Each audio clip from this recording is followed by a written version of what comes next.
Seorang pria melompat tinggi lalu berbalik dan melompat ke dalam air. Sedetik kemudian, aku tiba-tiba mendengarnya berjuang kesakitan. Setelah beberapa saat, suara perjuangan berhenti, sosoknya diseret ke dalam air dan menghilang. Gelembung yang menggelegak menunjukkan bahwa ini bukan masalah sederhana. Seorang penyelam berenang ke dalam gua di dasar sungai untuk dijelajahi.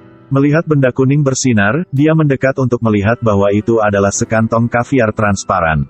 Objek di dalamnya terlihat seperti ikan kecil yang lucu. Penyelam melepas sarung tangannya. Dia ingin menyentuh kaviar ini.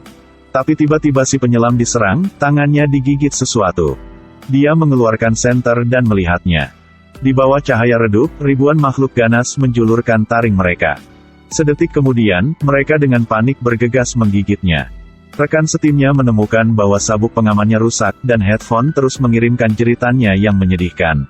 Kawan-kawan dengan cepat datang untuk melihat tetapi rekan satu tim dimakan oleh ikan.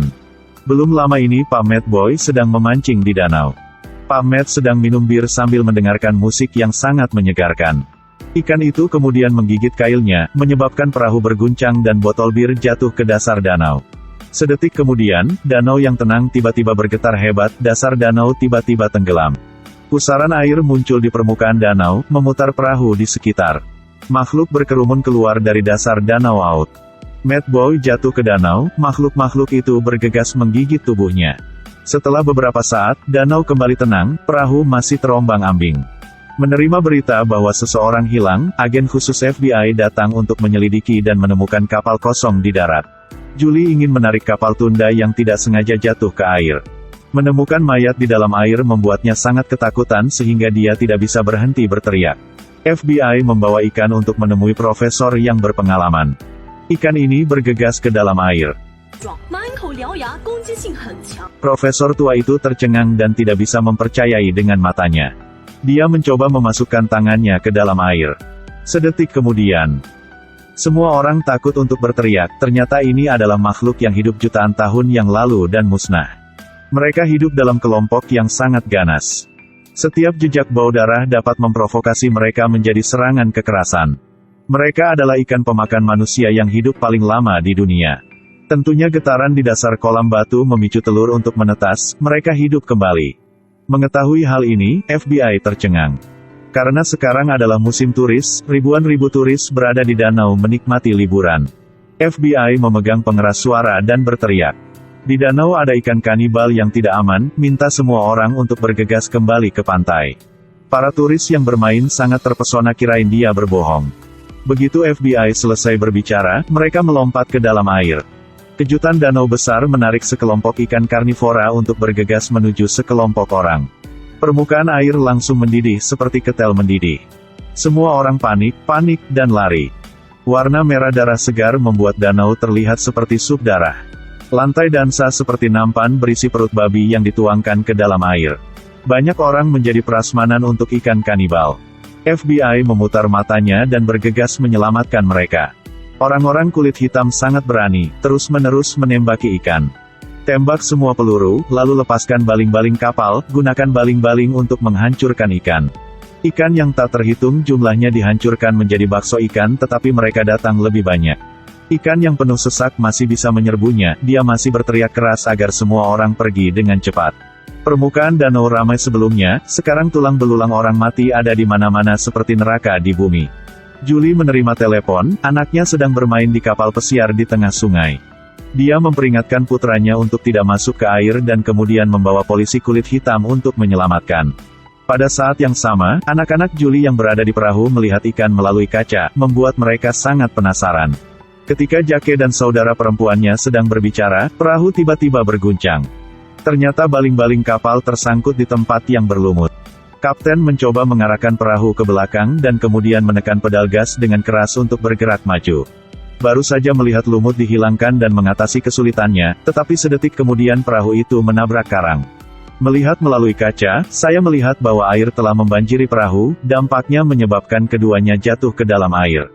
Di bawah gigitan ikan dalam sekejap, hanya 2 kerangka yang tersisa. Kapten berjuang di dalam air, seorang gadis di danau menurunkan seorang pendayung untuk membantu. Meskipun dia berhasil naik ke pagar, bagian bawah tubuhnya dimakan oleh ikan. Ikan karnivora bergerak ke arah saudara perempuan Jake. Dia menggunakan dayungnya untuk mendobrak pintu atas upper. Kompartemen perahu dibanjiri air menyebabkan perahu miring, ikan yang tak terhitung jumlahnya bergegas ke dalamnya. Di saat ketegangan yang mencekik, Julie tiba, Novak mengarahkan perahu ke lokasi yang tepat. Julie mengambil tali dan melemparkannya. Kemudian ikat tali di antara dua perahu, Julie berpegangan pada tali dan naik ke sisi lain. Di dasar perahu, air telah membanjiri, ikan-ikan makan seperti roket di sekitar saudari Kelly. Tangan Kelly mengepalkan dayung dan memukul ikan. Permukaan air semakin tinggi dan tinggi, ikan yang tak terhitung jumlahnya di bawah air membuka mulut mereka seolah menunggu untuk merobek mangsanya. Mereka berenang-renang menunggu permukaan air naik dan menenggelamkan perahu.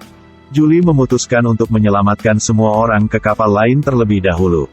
Kerumunan yang berpegangan pada tali perlahan memanjat ke sebelah. Kumpulan ikan karnivora di air berenang seperti pecandu gila. Rambut seorang gadis terlalu panjang untuk ditangkap ikan, rasa sakitnya membuatnya panik. Detik berikutnya dia jatuh dan itu menjadi pesta ikan.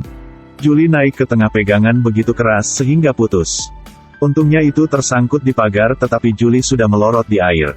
Dalam sedetik, dia akan dicabik-cabik oleh para gangster.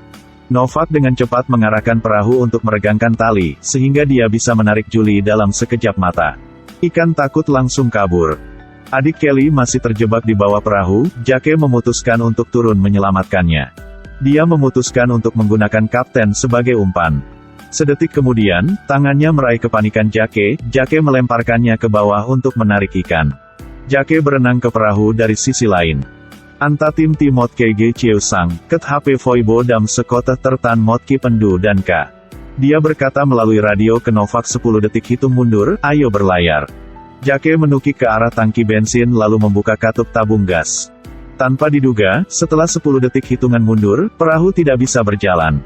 Pada saat itu, detonator mengambang di air. Ikan kanibal mengira dagingnya penuh sesak. Mereka akhirnya memulai kapal. Perahu dengan 2 orang dikejar ikan. Dalam sekejap terjadi ledakan, ikan-ikan itu hancur berkeping-keping. Permukaan danau terapung dengan perut ikan yang ganas, akhirnya kedua bersaudara itu lolos. Pada saat ini profesor tua itu memanggil. Melalui penelitiannya, ikan pemakan manusia ini hanya dalam tahap remaja. Begitu profesor selesai berbicara, seekor ikan karnivora raksasa menerkam Novak. Seluruh perjalanan film ingin mengirim pesan kepada semua orang. Jangan pergi ke danau di mana tidak ada yang menginjakan kaki untuk berenang, Anda tidak tahu bahwa ada bahaya yang mengintai di bawah. Juga jangan membuang sembarangan ke danau, terutama botol alkohol karena dapat menyebabkan bencana alam. Oke, videonya sudah selesai. Jika kalian suka, beri saya like dan follow saya.